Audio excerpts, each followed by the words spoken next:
All right. Sorry. All right. So so everybody, this is a piece from Carol Guzy, who, is just the greatest and, best storyteller in a whole long line of great storytellers. So, she's covering a protest, I think, at George Washington University at the moment. So let's run it, and hopefully Carol can join us after the video is shown. Sergeant Misha Varvarich, 28, an 80th Airborne Assault Brigade commander, and his fiancée Ira Botvinska, 19, navigate an altered destiny after he lost both legs fighting during the Russian invasion of Ukraine. Their unflinching romance speaks not of life interrupted, but rather adapted and embraced. Shrapnel pierced the contents of his pockets, and his ID card has an eerie hole where his eyes should be. At a tender age, Ira was forced to mature quickly. She plays footsie with his prosthetic leg and stands by her man even when he can't. They had been living in a tiny room at Truscovitz City Hospital amid a growing legion of war-wounded amputees. I was in love with his legs, especially his tattoos, says Ira wistfully. The tattoos above his knees said, "Face your fear, accept your war." Misha displays not an ounce of self-pity. His ammunition is humor. When asked his weight and height, he quips, with or without legs. He was a bodybuilder and still proudly shows off his physique. In a country with a shattered economy, it's a challenge for Ukrainian hospitals, also under attack and understaffed, to provide adequate care. The couple still finds joy in romantic dinners by candlelight during blackouts from recent shelling. They made a mutual decision to spend their lives together rather than a proposal. "It's a good thing," jokes Misha. "I can't get down on one knee now." Family and friends piled into the tiny room to celebrate Misha's 28th birthday. His mother brought a cake decorated in patriotic colors of the Ukrainian flag, and schoolchildren sent drawings. His wish: "I have everything I want, just need legs. Maybe a car and a house would be okay too." Conversation turns I'm serious when listening to Putin's name something comes on my up. computer. Misha the warrior talks with benevolence. His demure bride says she wants to murder the Russian leader. Misha was on a combat mission when the lethal blast of a mine savagely ripped apart both legs. The grueling evacuation took over 4 hours, and one of his comrades did not survive. He was resuscitated 3 times. In a poignant moment, members of his unit, including one also injured that fateful day, awarded him a medal for courage. Misha and Ira are not merely existing, they're living their lives. Volleyball games and frequent therapeutic swimming activities. Freed from the confines of a wheelchair, they move fluidly together as one body. Is she proud of him? Yes. What do they like to do? Sex. Future plans: build a house, make children, maybe work with others that lost limbs. The war has changed them, in some ways for the better.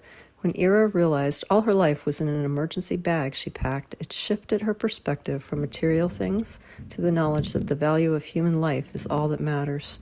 For now, they kiss and cuddle and hold on to hope, in sickness and in health, for better or worse.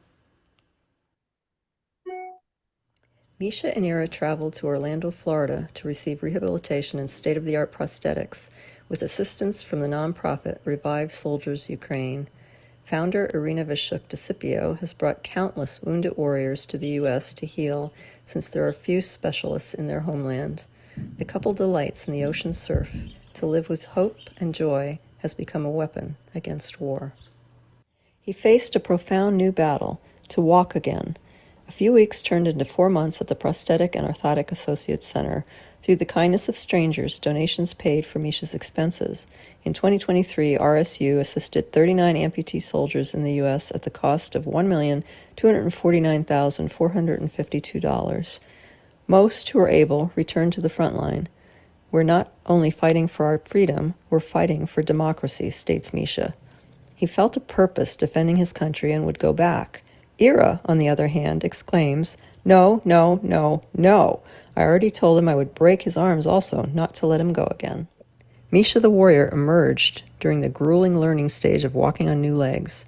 He has the enchanting demeanor of a child, but also the impatience of a toddler, frustrated with slow progress and endless adjustments. "I'm pissed off. I'm losing time," he declares during approximately 11 new sockets, 6 laminates, and a myriad of other tweaks. Staff considered his ability to maneuver the complicated limbs, especially with such high cuts, nothing short of admirable, and acknowledged he was the fastest learner. He doesn't realize how good he's doing, said Joseph, certified prosthetist. His resiliency was epic. He would fall, dust himself off, and push on. This corner is cursed, he grumbles as he tumbles yet again. But he was tenacious, and soon a flight of stairs was no longer an insurmountable challenge. You can feel sorry for yourself or face your obstacles and start working, he says boldly. I don't know surrender. The blood of a champion runs in my veins, but no one knows the blood, sweat, and tears this takes. In a powerful and poignant moment, he drops his canes in a dramatic gesture as he finally begins walking without assistance on his new prosthetic legs. They form bonds with the other soldiers as they laughed and struggled together. Ira has been a tender constant for Misha, with unconditional support as they transcend this new normal. Though not religious, when he was at war, she prayed every night while embracing a t-shirt that held his smell. At their first meeting, his jaw was wired shut after a fight. If she can accept me with all my scars, then she will accept me in every way, he said, a prophecy that proved accurate. They explain how most couples would get on each other's nerves, living together 24/7. You should see us fight like cats and dogs, laughs Misha. Then Ira clarifies, I love everything about him, but sometimes I want to choke him. When she's visibly angry, he has learned to grovel as a good spouse would, and she forgives. Other Ukrainian military fighters shared homes and experiences. The invasion took Denny's leg. Russian soldiers shot his dog.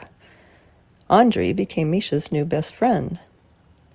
Vladislav was wounded fighting with Azov in Mariupol. He's not enamored by the military's choice of drab colors and puts playful buttons on his prosthetic. I want to die with red socks on, he states defiantly.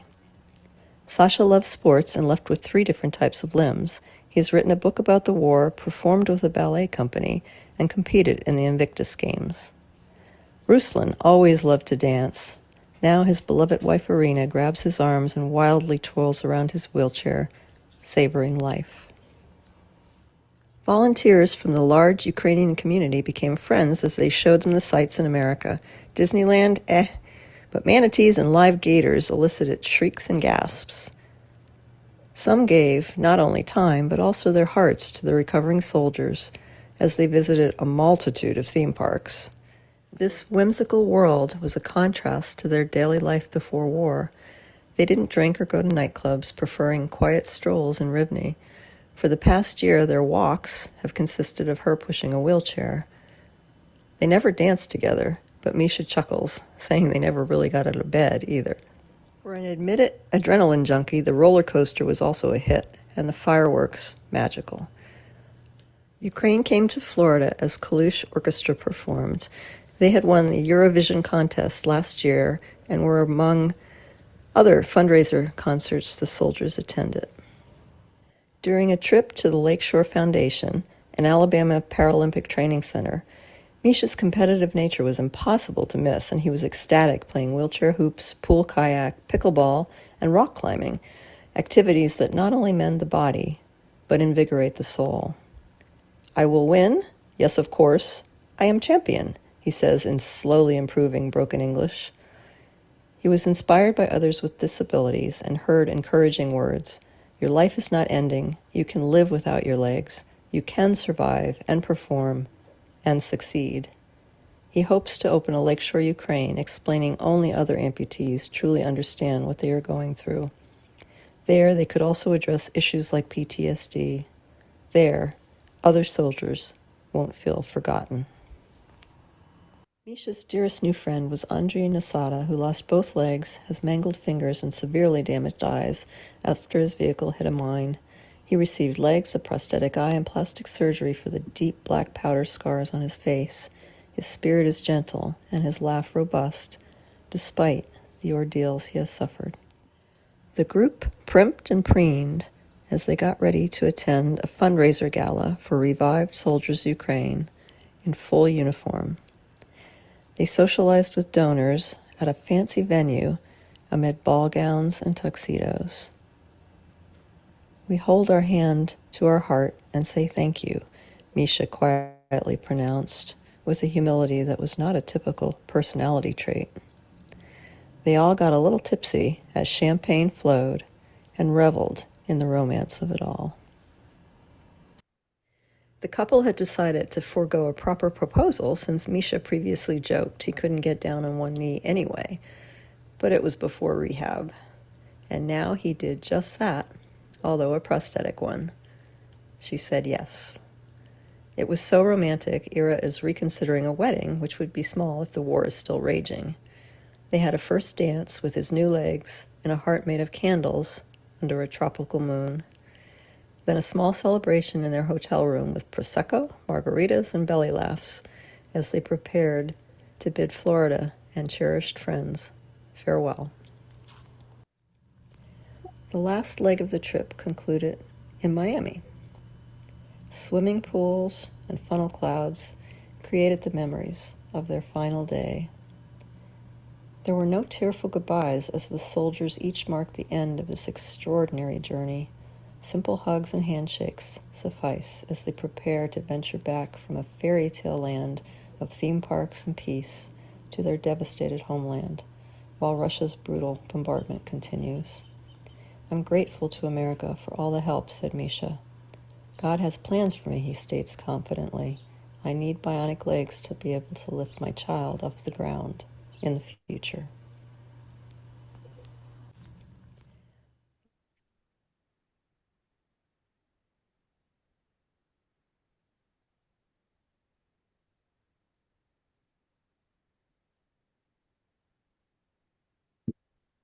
So cool.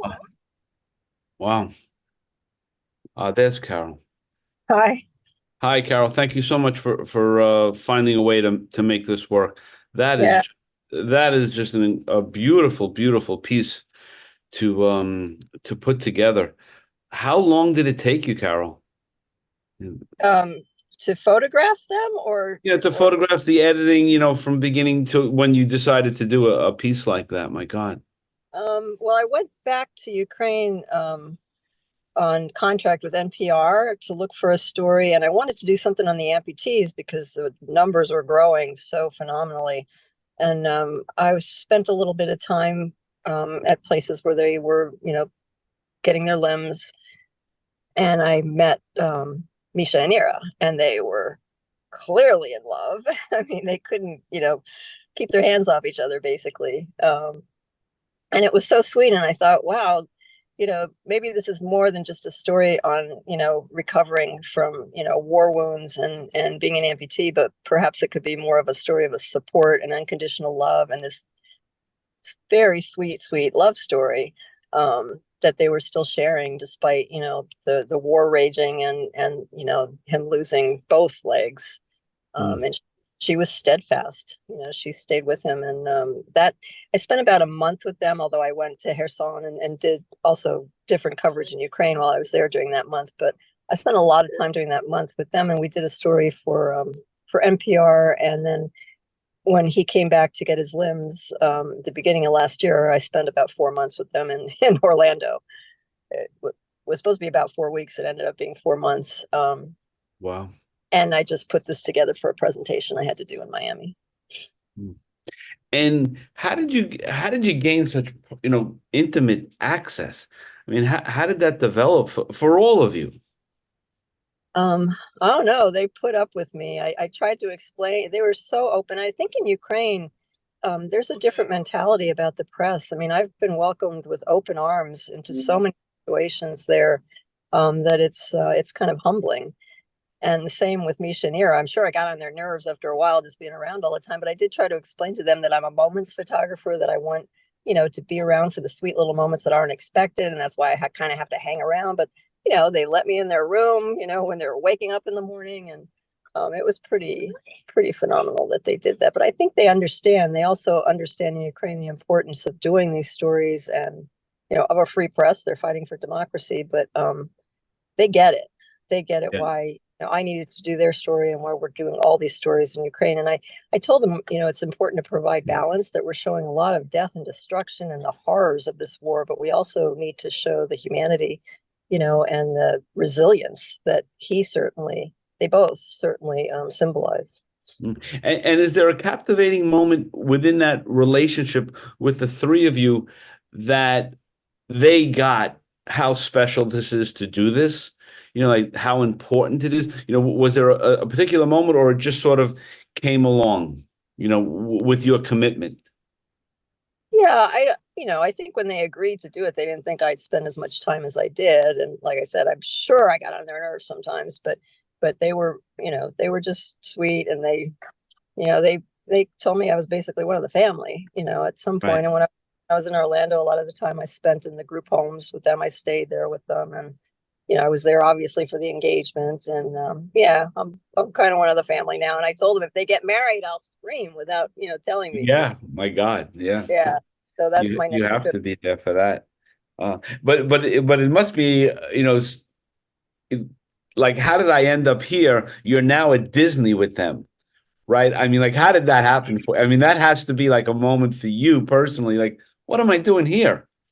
Well, it's pretty surreal coming Yeah. from spent almost 6 months in Ukraine covering, not obviously not this story, but a lot Yeah. of the pretty brutal stuff. So to go from covering them in Ukraine, and from all that he has told me, everything he went through in the war and everything they're struggling with, and to this literally fairy tale theme park land of not only Disneyland but everything in Orlando was kind of you know pretty pretty pretty weird juxtaposition between that I and would say. yeah, yeah, they were not so impressed with Disney World. Yeah, good. And for yourself, do you write notes? Do you write this story like, how am I here? Like, do you take a moment to sort of self-reflection, when you find yourself in these kind of positions? Yeah, whenever I'm doing long form stories, which is all the time, um, I jot notes down. I just jot my thoughts down, and eventually, when I sit down to write, I'll just sort of put it together, and it'll jog my memory about a lot of things, Yeah. and And feelings too, feelings of certain things oh that my God. Yeah, that I mean that's yeah, that's like a whole other movie for you, just to speak about that, right? Putting that together. Um, when you're in that situation, and you're thinking about the video and now writing it, how long did that take you? 'Cause the writing and your speaking, your commentary on it is just perfect. My God, the editing is just spot on. Well, I love to write, and I don't know why I never took formal courses in writing, but I just love it. And I think the marriage of words and pictures is Mm. pretty powerful. And honestly, I didn't have enough time for this presentation, but I would have preferred to have their voices or something, something other than my narration. But for what I had to give at this presentation, this worked fine. But I have NPR's doing the follow-up story, so I sent them the written words and the pictures, and they're editing now for Oh, to so they'll do that piece of it. yeah. Yeah. Yeah. And I have to say, I mean, you telling us what they said was perfect. I mean, it was just, you could hear him saying that. You could hear him, and he can't get down, he can only get down on one knee, all of that. I mean, that's so, and the visuals that go with it was just perfect. Um, He's quite a jokester. I mean, he's like nonstop jokes about everything, and a lot of it's pretty dark humor, military humor, but yeah, it's yeah, yeah. it's his, it's part of his defense mechanisms. Yeah, I mean it's like Robert Levy just put in the chat room. You've captured the essence of what is truly important of this couple. That's yeah, yeah, I yeah, hope. yeah. So, what are your plans? Are you planning on going back soon? Are you staying here in the States? Are you trying to get to Israel? Like, what are you doing? I mean, and I know you're planning on putting your book together. I mean, all of that. My God, Well, that kind of got put on hold I a bet. number of times. I want to go back to Ukraine. Certainly, I'll go back if they do have a wedding. I haven't gone back this year because I got well, I did the story on him last year. He was here in Florida, but I've also been working a long time now on about 6 or 8 months on a gun violence project in the Oh, DC area, and that I've kind of gotten immersed in that, and I've been trying to apply for grants and stuff to keep doing that. And of mm, course, now the protests happen. I mean, there's always something that comes up. So yeah. I want to go back to Ukraine. I'm just trying to figure out the right moment for me. Yeah. And what do you do in your free time? I'm kidding. I'm kidding. Great. I finally slept. I've been covering this protest for a week, and it's been I mean, I was there overnight the last night, and I've gotten no sleep. So I slept 10 hours last night, and that was what I do in my off time. Well, no, I was being, of course, facetious. I mean, your plate is overflowing with all these important things that we need that we need to see from you. I mean, it's yeah. If anyone has any questions, you can put them in the chat room. Raise your hand. We would, and Carol. So, will you go back now to the protest? Yeah, I'll go check it out, but I think I'm probably going to try if it's quiet, really quiet. It's been quiet. I mean, this is the only protest that I know that, the cops have not raided it yet. I mean, it's been And you're a very GW, right? at GW. Yeah, they're Yeah. back on. The only thing that really happened the other night, they broke through the barricades, and then they piled the barricade pieces in the middle of the Campus. yard. Yeah, Yeah. and now it's kind of like the symbol of resistance for them. But they're all back in the yard. They're all intense. It's like they're chanting. I mean, they're having speakers. They have families are coming, with kids. It's really very, very peaceful, and very shocking that the police have shown such restraint. Great. Okay. Maybe that can be the example nationwide, right? Because yeah, I'm out of breath just talking to you, Carol. I mean, with everything that you're doing and showcasing for us is really is really quite humbling. So I can't thank you enough for doing this, on short notice and being pushed and pulled from every different direction. It is really, really admirable, and I cannot tell you how much I appreciate it. And you just I'm gonna let you go because I know if you're not gonna cover the protest, you should go to sleep, Yeah, right? I should. I would love to get a little more sleep, actually, but yeah. Yes. All right. So, and if you have a moment, you can just look through the chat room. Everyone, is just totally blown away by this piece of work, and it's really great because it was really beautiful with Marnie, showing the human side of what's going on in these different places, and we need to see that because you're right, there is more than just gun battles and everything else. There's the human side of it. Yeah. I really feel like as journalists, sometimes we forget to have that balance and to give people some hope. I mean, if you keep Mm. beating people over the head, you lose viewers, with endless pictures of dead bodies and the horror and the carnage of war. There's always beauty. There's always still moments of beauty and amazing people that rise above and transcend adversity, like Misha and Ira. Yeah. And I really feel like it's important that, they're feature stories. It's not the dramatic images that, war photographers go looking for, but I think it's really an important piece of the puzzle that, it's our responsibility to show that too. And it's humbling and inspiring to meet these people that, have faced such struggle, and they have such courage and such resilience and such spirit. And that seems to be, most of the people in Ukraine have those attributes. So, I think it's really important to show that kind of humanity. Yeah. Well, I don't think we can end on a more beautiful commentary than that. So, Carol, I thank you. I demand that you go to sleep, and and we all appreciate it. And as you move along, please let me know that you have new work and you want to come back. Our platform is always, you know, always on. We want you on. Whenever you have new work to show, and your storytelling is just spectacular. So thank you very, very much. Thank you so much for having me. I appreciate it. And thank you so, so, so much for keeping eyes on Ukraine. Honestly, it's fallen off the burner of concern, with the world community. So this is vital that we keep doing this. So thank you so much. Well, Honestly. that's very nice you say that. So, like I said, go to sleep. Thank you, Carol. To everyone, who's with us tonight, thank you all for coming in. We appreciate it. And we'll do this again as this war unfortunately progresses. And I can't thank you enough. So everybody have a great rest of your week. Be safe, Carol. Be safe. Watch out for those crazy young kids. And we'll all be in touch. So thank you. And also, while I have everyone, if you haven't subscribed to our YouTube channel, please do that. That would be hugely helpful. Oh, So and if I could say one more thing, Yes, please. I've been so impressed by the student journalists that are covering this story here. I Oh, is mean, that I'm right? blown away. So I just want to give them a plug. They're incredible. They're the All right. future of our The next, profession. there's the next generation, right? You could run a class there, Carol, on the side. Well, I'm kind of now sort of mentoring them, I think so. Oh, you think? Oh, good. Or That's great. they're mentoring me. I don't know which it is. No, that's yeah, that's it's interesting. It's like seeing yourself, right? Oh, long time ago.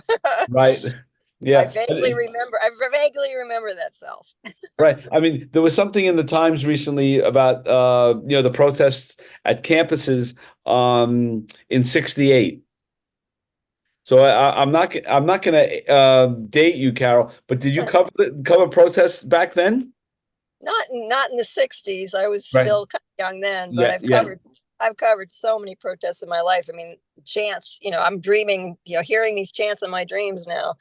A Right. little bit of sleep if I dream. I hear the chants, and they're kind of all the same. Everything, it all brings me back, and it all feels very reminiscent of those protests from the '60s and everything else we've Yeah. covered all over the years. Yeah. Yeah. And there's great power in peaceful protest, so that's a fundamental right. So Yeah, yeah, a fundamental right. We have to always say that and always always want that all the time. Post sudden immerse. Yeah, somebody hit some button there. Wow, it looks like a. oh yeah. I don't know what happened. I'm gonna save that. I've never seen whoever hit that button. I've never seen that. But anyway, Carol, seriously, go to sleep. Thank you so very much, and we are immensely grateful for what you're doing and for doing this tonight.